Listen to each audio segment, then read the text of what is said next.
Oke, baik. Assalamualaikum warahmatullahi wabarakatuh. Perkenalkan, nama saya Muhammad Zulkarnain, NIM 23660130 bersama rekan saya. Perkenalkan, nama saya Rahmat Agung dengan NIM 23660117. Ya. Baik, langsung saja. Di sini saya akan menjelaskan materi 9 tentang tekstur, struktur, dan komposisi batuan sedimen. Yang pertama itu tekstur batuan sedimen. Di sini memiliki 3 definisi. Yang pertama, tekstur batuan sedimen meliputi ukuran butir dan distribusinya, misalnya penyortiran atau sortasi, morfologi butir dan fitur permukaan, dan karakteristik porositas permeabilitas sedimen.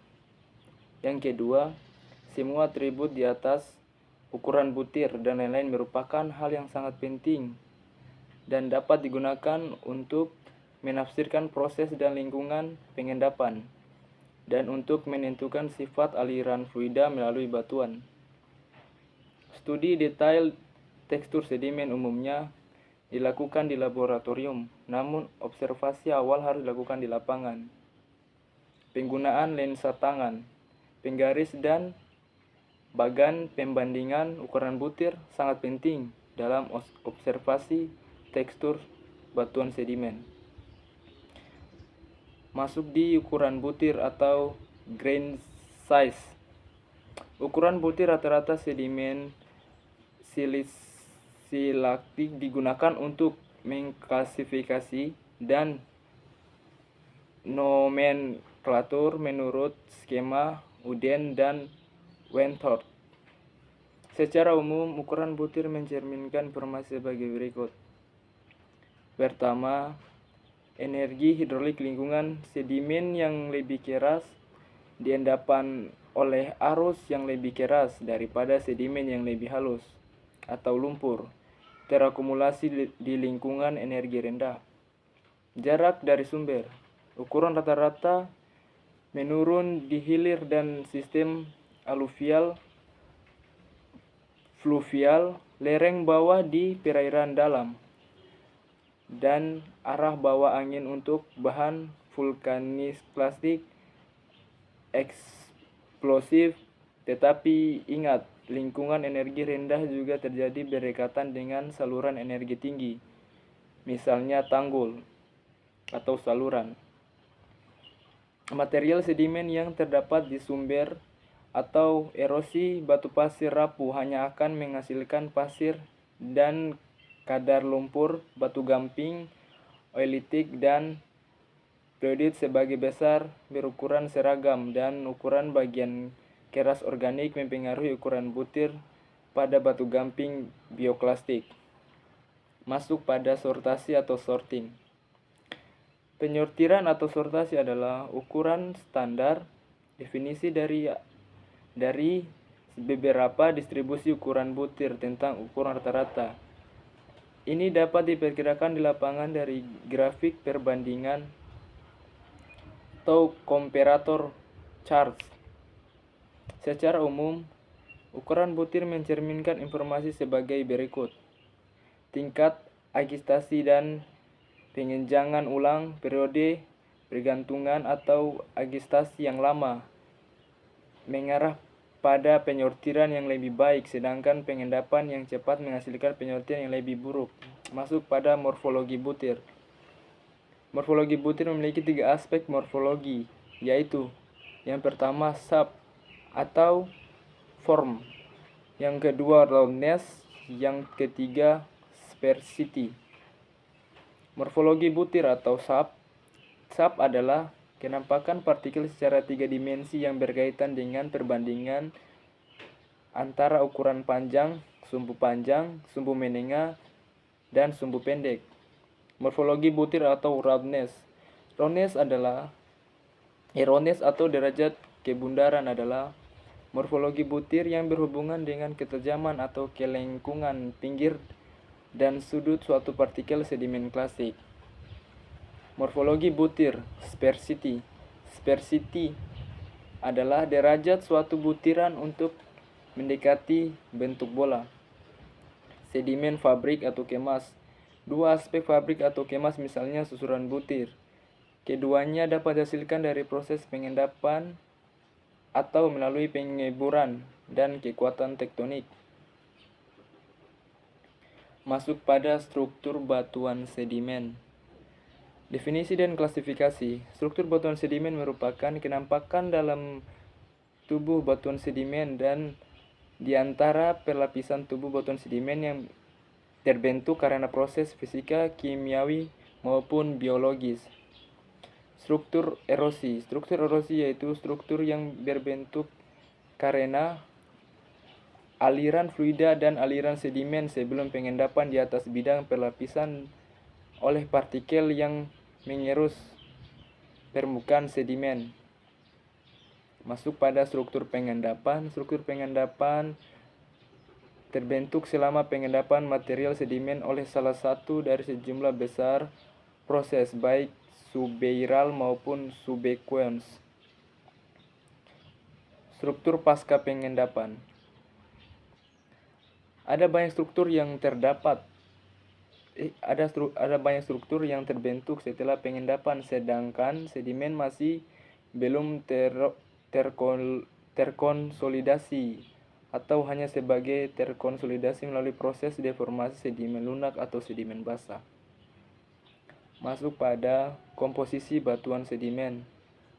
Komposisi sedimen mengacu pada sifat komponen yang menyusul pada batuan sedimen. Hampir semua fragmen mineral atau batuan fosil hewan atau sisa tumbuhan dapat muncul di sedimen.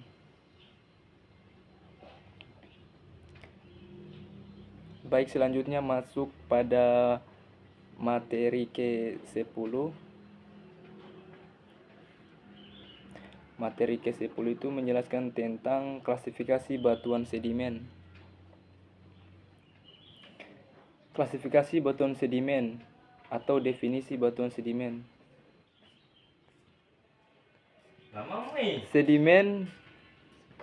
Sedimen tereksonasi terutama terdiri dari butiran detral yang berasal dari pelapukan dan erosi batuan yang sudah ada sebelumnya. Contoh batuan konglomerat, batuan pasir, batuan lumpur, dan beberapa paleosol. Klasifikasi batuan sedimen. Batuan sedimen umumnya dibagi lagi berdasarkan asalnya sebagaimana tercermin dari komposisinya menjadi 4 kelompok utama yang didefinisikan sebagai berikut. Terrigenous sedimen atau klasik, jenis batuan seperti konglomerat, sandstones, mudrock, dan beberapa paleosol. Sedimen klasik atau konglomerat. Konglomerat adalah semua batuan sedimen berbutir kasar yang didominasi oleh klasik berukuran kerikil kurang dari 2 mm. Sedimen klasik. Batu pasir adalah batuan sedimen berbutir sedang yang mengandung lebih dari 50% butiran berukuran pasir, yang juga dikenal sebagai arenithes wasces dan grey wasces. Batu pasir merupakan salah satu jenis sedimen yang paling umum dan dapat ditemukan di hampir semua lingkungan mulai dari daratan aluvial paling proksimal hingga daratan cekungan laut terdalam. Sedimen klasik mudrock. Mudrock ada di mana-mana, terutama di lingkungan pendapan energi rendah yang lebih tenang, termasuk daratan banjir aluvial, fluvial, lingkungan danau, laguna, dan muara. Sedimen non-klasik. Batuan karbonat memiliki sekitar 1/5 dari seluruh batuan sedimen. Sedimen non-klasik. Craft adalah istilah umum untuk batuan sedimen mengandung silika, berbutir halus, dan berasal dari biogenik, biokimia, atau kemogenik.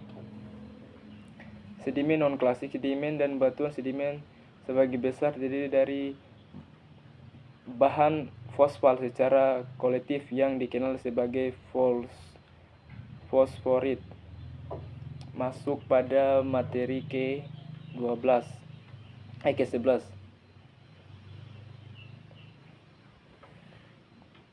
Materi ke-11 menjelaskan tentang provenance batuan sedimen. Istilah provenance berasal dari bahasa Prancis yaitu provenir yang berarti berasal atau muncul. Istilah ini juga dieja sebagai provenance. Kata-kata seperti era sumber dan sumber terkadang digunakan sebagai sinonim untuk provenance.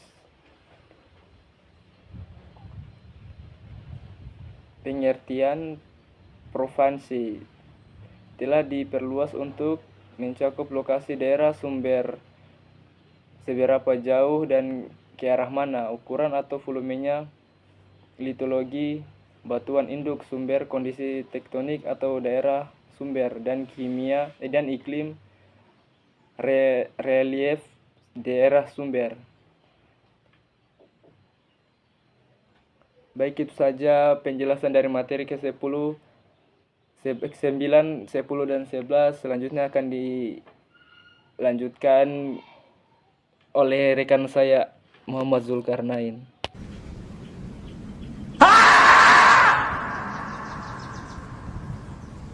Oke, baik, di sini saya akan melanjutkan materi dari rekan saya yang dari materi 9, 10 sama 11. Di sini saya akan melanjutkan ke materi 12 yang judulnya itu lingkungan pengendapan.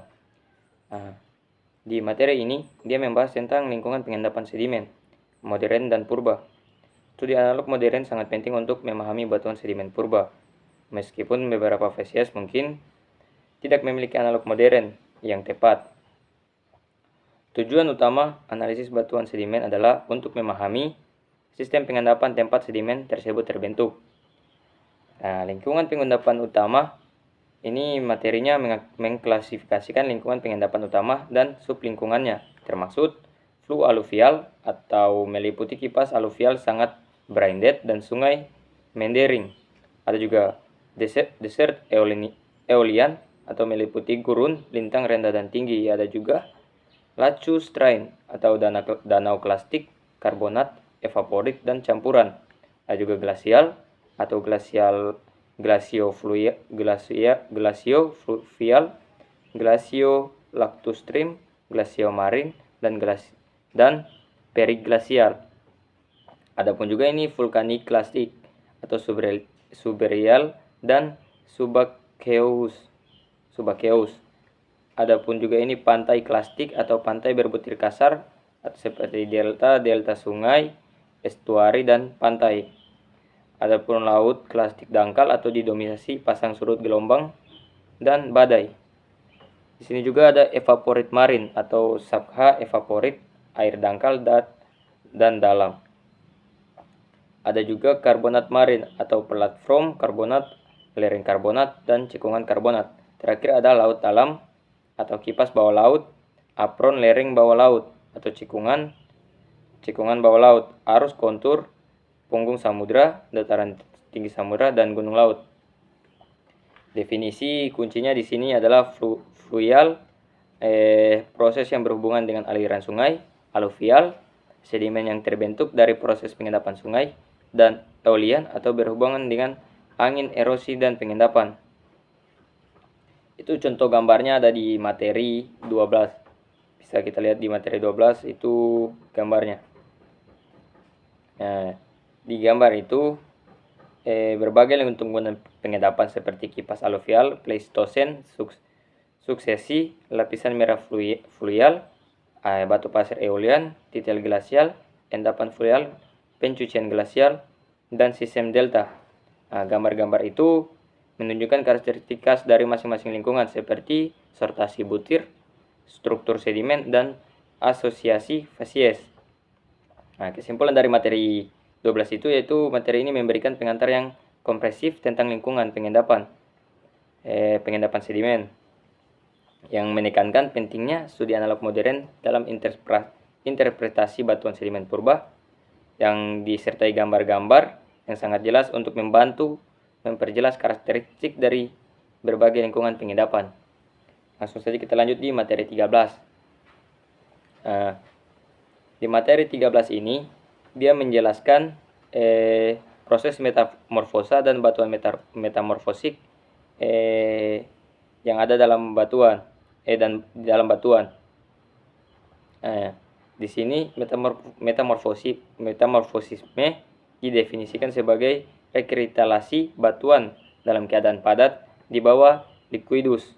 Nah, di sini pun ada juga proses ini tumpang tindih dengan diagnosis suhu rendah dan pencairan sebagai anatesis atau suhu tinggi. Dan ada juga ini restite atau residu setelah anatesis diklasifikasikan sebagai batuan metamorf. Di sini juga ada jenis-jenis metamorfisme. Jenisnya metamorfisme itu sebagai metamorfisme regional atau terjadi secara luas terkait dengan origeni dan deformasi.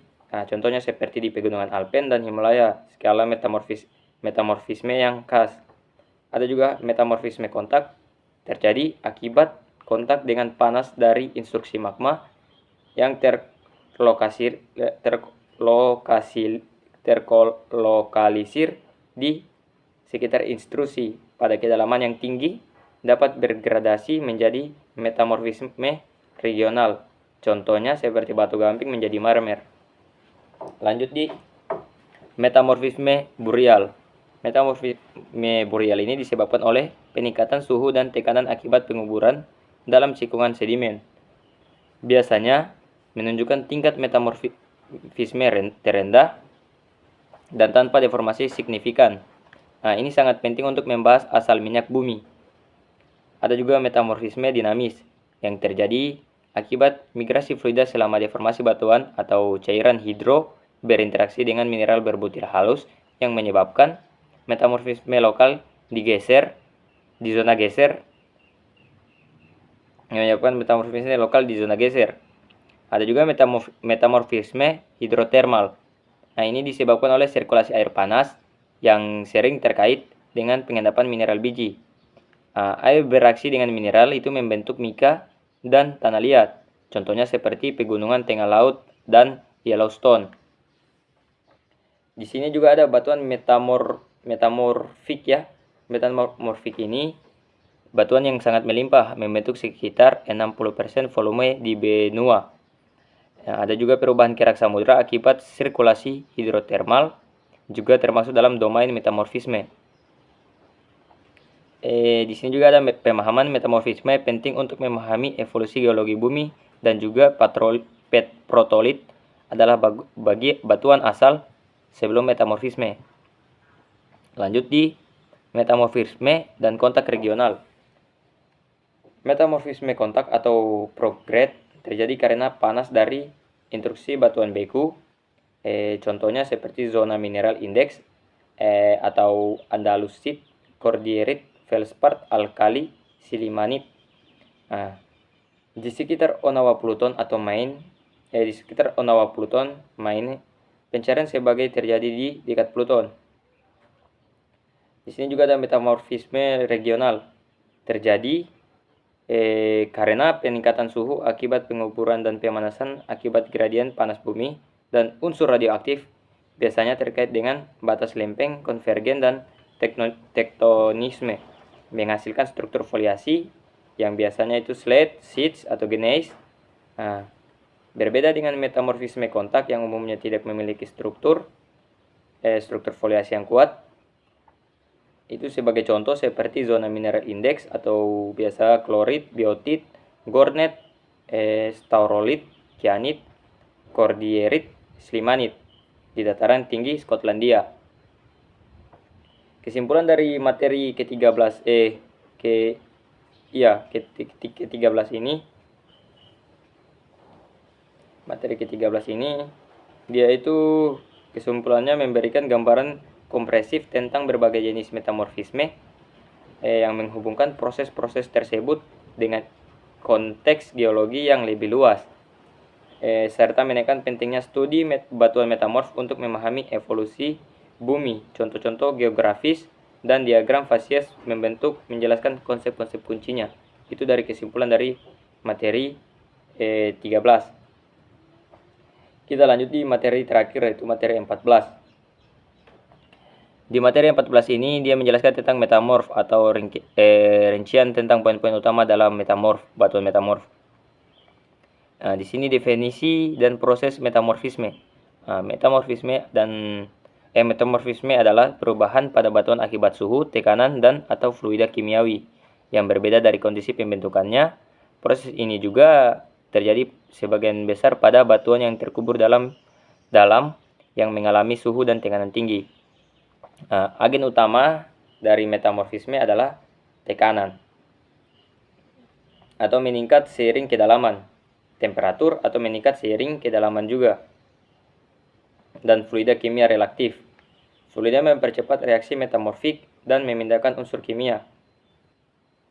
Adapun juga tekstur dari batuan metamorf ini yaitu foliasi atau penjajaran mineral pipih atau memanjang disebabkan oleh tekanan terarah. Terdapat beberapa tingkat foliasi.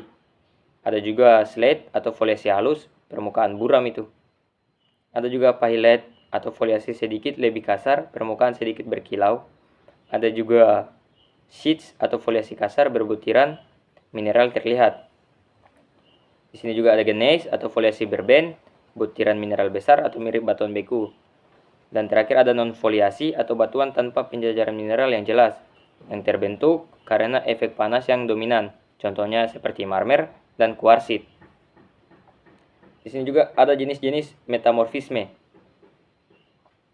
Jenis-jenis metamorfisme ini adalah metamorfisme kontak seperti di materi sebelumnya, ada metamorfisme regional, ada metamorfisme boreal, dan juga ada metamorfisme dinamis, dan juga ada metamorfisme hidrotermal.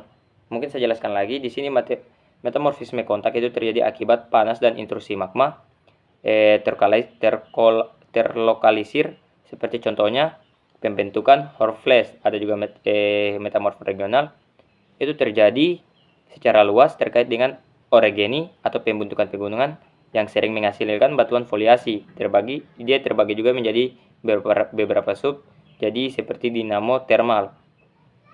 Ada juga metamorf boreal atau yang disebabkan oleh penguburan dalam. Ada juga metamorf dinamis yang disebabkan oleh deformasi batuan di zona sesar. Ada juga metamorf hidrotermal yang disebabkan oleh air panas.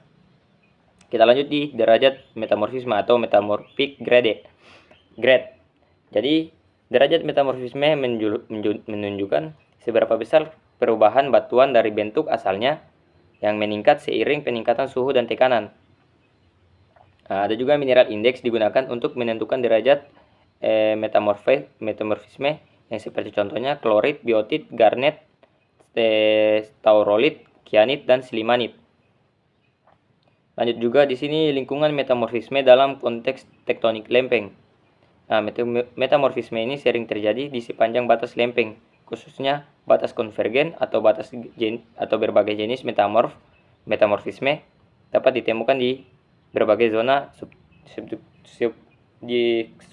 subduksi. Kesimpulan dari materi, ya kita langsung masuk saja di kesimpulan dari materi berikut. Itu dia menjelaskan tentang proses metamorfisme dan jenis-jenisnya, tekstur dari batuan metamorf yang dihasilkan, dan hubungan dengan tektonik lempeng. Pemahaman yang kita dapat di sini tentang metamorfisme penting untuk memahami sejarah, geologi, dan evolusi bumi. Mungkin itu saja presentasi dari kelompok 5. Yang mungkin ada salah kata atau kurang mohon dimaafkan. Saya tutup. Assalamualaikum warahmatullahi wabarakatuh.